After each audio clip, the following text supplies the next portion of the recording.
안녕하십니까. 6월 20일 저녁 김경국TV 시작하겠습니다. 또 김민석 이야기입니다. 이번에는 김민석의 재산 누락에 대한 검찰 수사가 시작됐다는 내용입니다.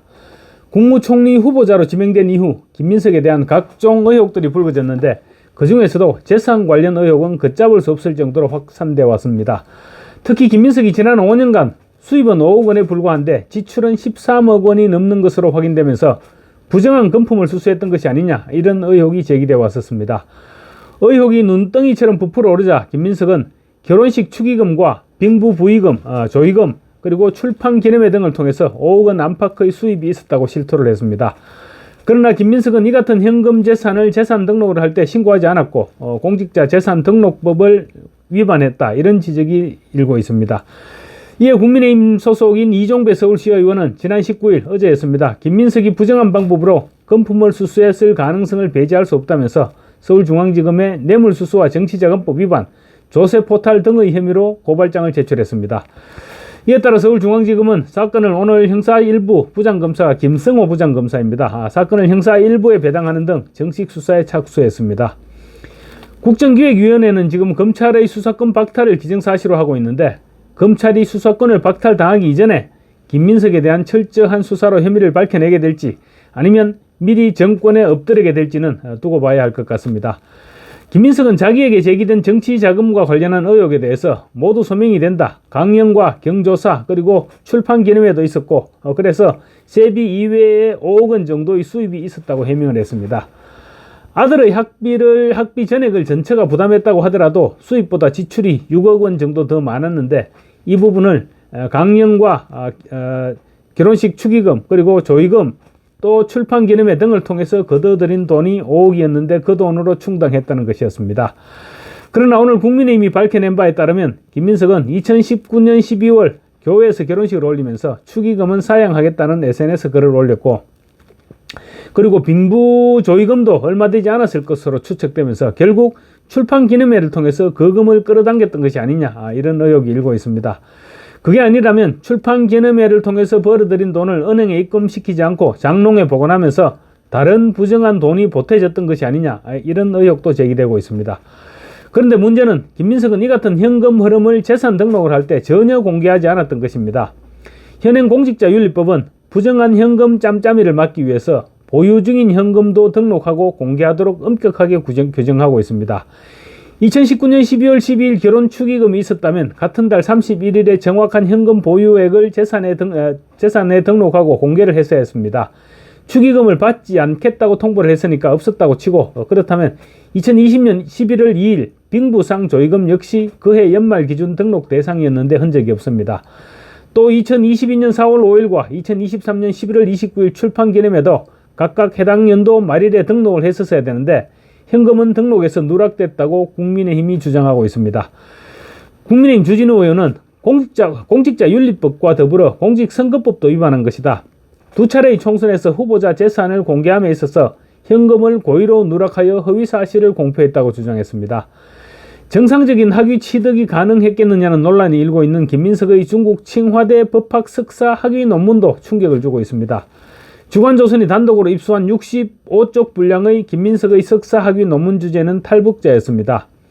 제목과 요약본 그리고 감사의 글 정도만을 제외하고는 대부분은 영문으로 작성됐는데 하지만 중국어 본 감사의 글에서 지도교수의 이름 석자를 잘못 표기하고 또 최근 아빠 찬스 논란과 관련한 아들 이름을 중국어 본에서 빼먹는 등 본인이 작성하고 최종 검토를 마쳤다고 보기에 조금 허술한 부분도 들어 엿보였다고 주간조선이 보도를 했습니다.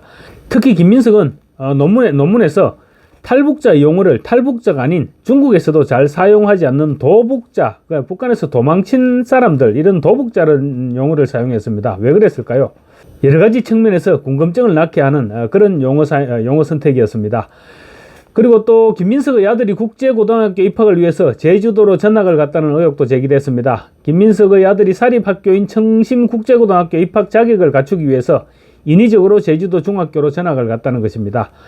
20일 국회에 제출된 인사청문 요청안에 따르면 김민석의 아들 A씨는 2020년 4월 3일 거주지를 서울 영등포구 여의도도 등에서 제주특별자치도 서귀포시 남원읍의 한 타운하우스로 이사했습니다. 이 타운하우스는 김민석의 이혼한 전처인 김모 씨가 2020년 3월 30일에 매매 계약을 통해서 소유권을 보유했는데 계약 나흘 만에 김민석의 아들 A씨가 전입한 것입니다. 이 과정에서 A씨는 근처에 있는 위미중학교로 전학해서 중학교 3학년을 이 학교에서 마치고 졸업을 했습니다. 국민의힘은 A씨의 갑작스러운 전학이 결국 청심국제고 입학과 관련이 있다고 의심하고 있습니다. 경기도 가평군에 있는 청심국제학교는 입학 자격으로 경기도 소재 중학교를 다녔거나 경기도 거주자로 제한하고 있습니다. 다만 한 가지 예외 조항이 있는데 바로 국제고등학교가 없는 지역의 학생을 배려하는 조항인데 제주도가 해당됩니다. 국민의힘은 사실상 A씨가 청심국제고 입학 자격을 얻기 위해서 의도적으로 제주도 중학교 전학을 택했다고 보고 있습니다. 게다가 또 A씨가 제주도로 전학한 2020년 11월 9일 김민석의 전처 김모 씨는 국토교통부 산하 제주국제자유도시개발센터 JDC 비상임 이사로 재직을 했습니다. JDC는 2020년 9월 21일 비상임 이사 공고를 냈고 김 씨는 이에 맞춰 지원했습니다. 이후 비상임 이사로 뽑힌 김 씨는 2년간 재직하면서 매년 200만 원의 회의 수당을 받았습니다. 공교롭게도 당시 JDC 이사장은 문대림 더불어민주당 의원이었습니다. 국민의힘은 그 과정에서 뭔가 김민석이 영향력을 행사했던 것이 아니냐 이런 의혹도 가지고 있습니다. 국민의힘은 진보를 자처하면서 공정과 평등을 외치던 민주당 정권의 간판 인사들이 정작 자신의 자녀들은 고액의 수월성 교육을 시키고 가족에게 찬스를 제공하는 위선적인 모습을 한두 번 보여준 것이 아니다라고 비판했습니다.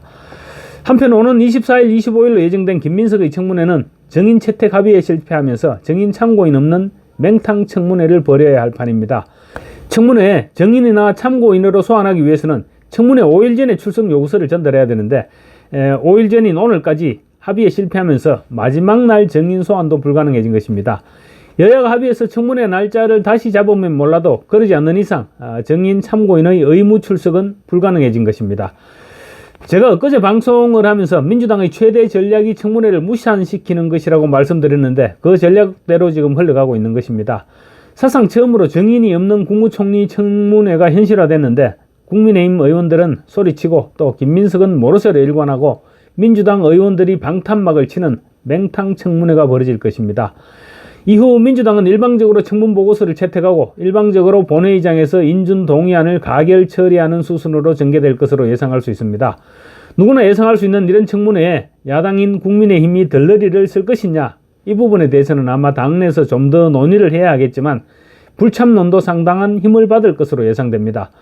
국민의힘 청문위원들은 정인 협상이 불발된 이후 김민석의 가족은 모두 빼고 전처 또한 제외시킨 최소한의 필수 정인만 요청했지만 민주당은 이마저 수용할 수 없다고 거부했다고 주장했습니다. 송은석 국민의힘 원내대표는 김민석 국무총리 후보자를 인준하면 공직사회 윤리 기준이 완전히 무너지고 사법 시스템 근본에 대한 국민 불신이 조장될 것이라고 경고했습니다. 인사청문회법 개정 움직임과 관련해서도 이 정권의 문제 해결 방식은 수틀리면 압도적인 다수 우위로 법을 바꾸겠다는 것이다. 입법 권력을 깡패처럼 휘두르는 습관을 버리지 못했다고 꼬집었습니다. 그러면서 대통령과 총리의 도덕성이 무너졌는데 인사청문회법을 바꿔서 도덕성 검증을 별도로 한다면 국민은 어떻게 공직 후보의 적절한 인선을 알 수 있겠느냐. 모든 공직자의 이재명화가 진행될까 두렵다라고 꼬집었습니다. 김민석에 대한 의혹은 지금 단순한 실수가 아닌 공직사회 전반의 윤리 기준을 무너뜨릴 수 있는 심각한 문제입니다. 모든 사실은 국민 앞에 지금 명확히 밝혀져야 되는데 민주당은 청문회를 맹탕으로 만들고 야당의 불참을 유도하고 있습니다. 이런 김민석이 국무총리로 임명된다면 전과사범 대통령과 전과사범 국무총리가 대한민국을 이끌어가는 기상천외한 나라가 될 것입니다. 두 사람이 행정부의 넘버1, 넘버2가 된다면 대한민국은 공직에 대한 배제 기준은 이제 완전히 사라지게 되는 것입니다. 감사합니다.